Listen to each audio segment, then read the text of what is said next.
mouvement de grève initié par les médecins résidents des hôpitaux publics continue. La situation n'a pas changé, malgré les nombreux appels de diverses personnalités. Rappelons que des médecins grévistes ou des médecins résidents exigent de meilleures conditions de travail. C'est ici, à l'hôpital général à Port-au-Prince, qu'a été lancé ce mouvement de grève de médecins résidents qui a ensuite paralysé les services au niveau de presque tous les hôpitaux publics du pays. Cela fait donc 2 mois environ depuis que des malades peinent à trouver de service au niveau de ce centre hospitalo-universitaire considéré comme le plus grand de la capitale. Moi-même avec un soin, c'est un boule là-dedans, boule la vie pété, c'est un fan. Yo dit moi c'est un cahier jamais, je suis prêt à faire le nécessaire pour opérer. Yo fait m'acheter sans respirer. Nous pas un docteur qui passe bon côté nous. On gagne 2 mois combien de jours là? Pour opérer? On fait une première opération et puis on rete une autre opération pour me faire encore. Même si on a un problème pas qu'à pipi là, c'est bon, mon docteur était piqué. Il te met en bas et puis là même il était retiré. Depuis grève là, pas jamais le docteur passé. Et moi j'aime venir depuis le fin opéré, mais c'est pas venu. Docteur pas venu. La grève des médecins résidents affecte non seulement les malades de l'hôpital général, mais aussi leurs parents. Au-delà de leur peine à voir souffrir un proche, ces derniers sont susceptibles de contracter des maladies lors des visites, vu l'état de saleté de l'hôpital. Ajoutez à tout cela, ces parents de malades sont parfois menacés par les médecins protestataires. Actuellement, nous n'avons pas de l'eau encore. Le plus souvent, chaque docteur paraît là, nous avons des organes paraît là, par 15-22 jours, on paraît là, soit fait là. Comment on fait là toujours? On ne peut pas bon, même parce qu'on ne peut pas respirer là, ou même qu'il là, ou tu as supposé un comprimé pour boire, médicament pour boire pour infection. Là, sentinelle, viens mourir, on coucher en dedans, on va Au centre obstétrico-gynécologique Isaïe Gentil-Léon Audin, communément appelé Chancerelle, c'est pratiquement le même tableau. Ici, la poussière et l'insalubrité font la loi.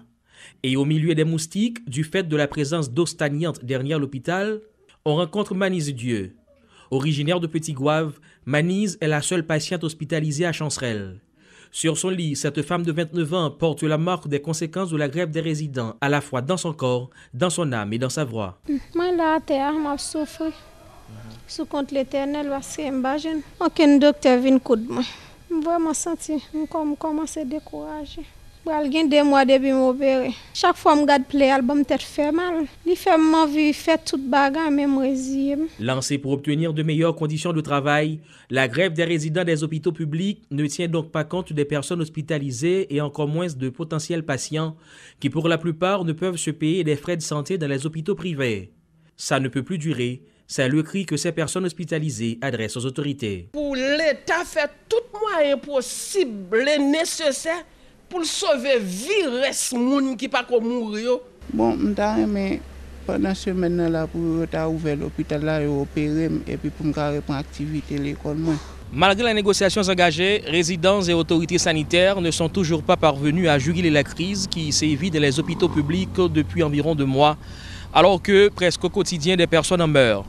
On pense particulièrement à cet enfant de 3 ans qui a rendu l'âme en l'enceinte même de l'hôpital général à Port-au-Prince, et ce, au vu et au su des médecins grévistes. Pour Télémétropole, Éloge Milfort et Gaston Delpech, à travers les hôpitaux publics de la capitale. La date du 31 mai est maintenue pour la publication du calendrier électoral. Les juges du Bureau du contentieux électoral national, BCEN, se sont rendus hier au centre de tabulation des votes afin de vérifier les procès-verbaux sur demande des candidats. Les arrêts du tribunal suprême électoral seront rendus publics le vendredi 27 mai, selon la porte-parole du CEP, Nicole Siméon. Des procès-verbaux concernant des candidats aux municipalités ont été aussi vérifiés dans les archives du centre de tabulation. Maître Carlos Hercule, qui est coordonnateur des 3 sections du BCEN et vice-président du CEP, soutient que les vérifications ordonnées sont des prérogatives du BCEN. Ajoutons que le prochain scrutin concerne le second tour de la présidentielle et des législatives complémentaires. Toutefois, les acteurs politiques ont insisté sur la nécessité pour que le CEP prenne en compte les recommandations de la Commission indépendante d'évaluation et de vérification électorale. Le porte-parole de la PNH, le commissaire Franz Lerbourg, a fait savoir lors de la conférence hebdomadaire que l'enquête ouverte suite à l'attaque du commissariat de la ville d'Écailles la semaine dernière suit son cours. Parallèlement, la police nationale dit observer une baisse des actes de criminalité tout en faisant état de 52 homicides, un enlèvement, 34 cas de viol pour le mois de mai. Mois de mars, là, nous avons 107 homicides, qui descendent mois d'avril à 80. Et mois de mai, naturellement, pour fini, nous avons 52. Enlèvement, il y a 10 mois de mars, 3 mois d'avril et 1 grain sur le mois de mai. Pour viol, il était 64 en mars, il passe à 45 en avril et les 34 en mois de mai. La fiche que nous avons affichée là montre clairement que il y a une baisse progressive de 3 crimes qui va plus de problèmes dans notre société là, qui c'est enlèvement, viol avec homicide. Voilà. Pour nous passer à point 2, on a parlé de 2 opérations policières qui étaient faites. Après l'événement local à la fin passé, le 17 mai, il y a une opération que la police a fait parce que il y a une pile unité qui est sur place et qui fait 4 arrestations. Les gens ont arrêté, il y a c'est parce qu'il était abventé qu'il participait dans le pouvoir. Il y a un qui a arrêté parce que M. a caché et que la population est dénoncée, qui te permet la police prendre. Et 2 autres étaient ensemble avec M. Sao, qui a arrêté. Actuellement, et suite à l'enquête, il est probable que il y a un qui l'a gué, il y a un qui est on a viré sur quoi des bouquets lui-même qui fait une opération conjointe qui réunit UTMO, Boyd avec le cadre d'intervention par des bouquets et qui a abouti le 17 mai 2016 aux environs de 3 heures à 13 arrestations. C'est une opération qui vous permettre que la commune prenne un souffle à partir de l'enseignement qui est réuni à l'air M. Sao et Ménéo. Le moyen d'âge, il varie entre 20, on dit, moyenne d'âge, nous avons dit que 25 ans. Parce que les gens qui sont grands là-dedans sont les gens qui sont dans la trentaine. Okay? Mais nous jouons des jeunes garçons de 20 ans là-dedans tout. Et nous avons saisi dans l'opération ça, on revolver, un pistolet, marque Uyghur, P345, mais aussi 664 H3138. On charge avec 50 cartouches là-dedans, qui c'était cartouches 22 mm. Ok. Moun sa yo, yo placé en garde à vue et chef d'accusation que va répondre de lui. C'est voilà, mais association de malfaiteurs, détention illégale d'armes à feu. Nous avons une investigation pour les besoins de l'enquête. Le groupe de recherche et d'intervention en développement et en éducation, le GRID, continue sa caravane de plaidoirie pour le renforcement et le financement des collectivités territoriales en Haïti. Le coordonnateur de cette entité, André Lafontaine-Joseph, déplore cependant le manque d'intérêt de l'État vis-à-vis de ce groupe de recherche. Chaque collectivité est une entité autonome, il suppose qu'il y a un propre budget parle. Mais doit y avoir l'argent qui sortit dans le budget national là pour aller joindre. Parce que c'est de compétences qui sont des compétences transférées. Lorsque la Constitution dit que l'éducation fondamentale, l'alphabétisation, la formation professionnelle, 3 bases sont à la charge de l'État et des collectivités territoriales. Vous comprenez ça veut dire? Ça veut dire que soit collecter un COB ou le Fonds national de l'éducation, ou pas capable de dépenser seulement dans le ministère de l'Éducation nationale. Il faut dépenser le tout dans la commune, il faut dépenser dans la section communale. La commune doit décider, il y a 10 sections communales, et bien il y a pris en charge la construction et l'administration de 10 écoles communales. Il y a l'autre modèle de société que nous sommes capables de créer.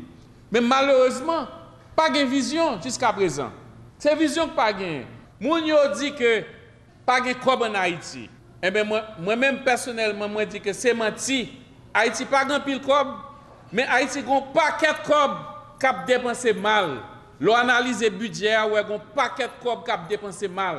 C'est toute bagaille ça pour gouvernement, pour parlement, pour citoyens, pour partis politiques pour que yo analyser pour que gon changement dans le pays. Depuis nous quitter comme ça, pour gagoter, pour corruption, pour détournement, qui ne peut pas descendre dans la population, pas jamais gagner 15 changements dans le pays.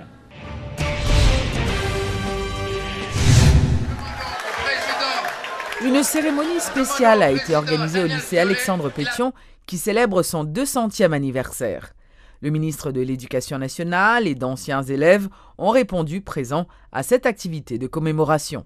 À prendre part ce matin à la célébration des 200 années du premier lycée Alexandre Pétion, le premier de la République, à l'occasion de ce prestigieux anniversaire, celui du premier lycée de la République. Au lieu de l'apprentissage, de l'épanouissement de la citoyenneté et de la formation du capital humain en Haïti, ce lycée avant-gardiste est fier de compter dans son palmarès plus d'une quarantaine de chefs d'État et de nombreux grands commis de l'État, des grands hommes politiques et de lettres qui ont marqué l'histoire sociopolitique et la littérature haïtienne. À travers le nom du lycée Pétion résonne la mémoire de certains de nos grands esprits ainsi que l'écho d'une partie de l'intelligentsia haïtienne.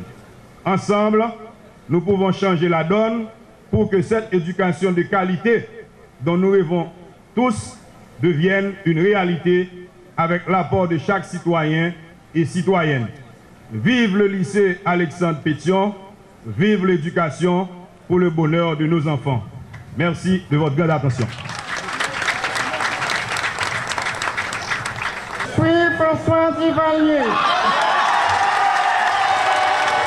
ancien élève du lycée Alexandre Pétion. Moi et ma femme, Simone, bonne fête. Vive Jean-Jacques Dessalines, vive Alexandre Pétion, vive lycée Pétion, vive lycée des résidents, vive Tonton Macoud.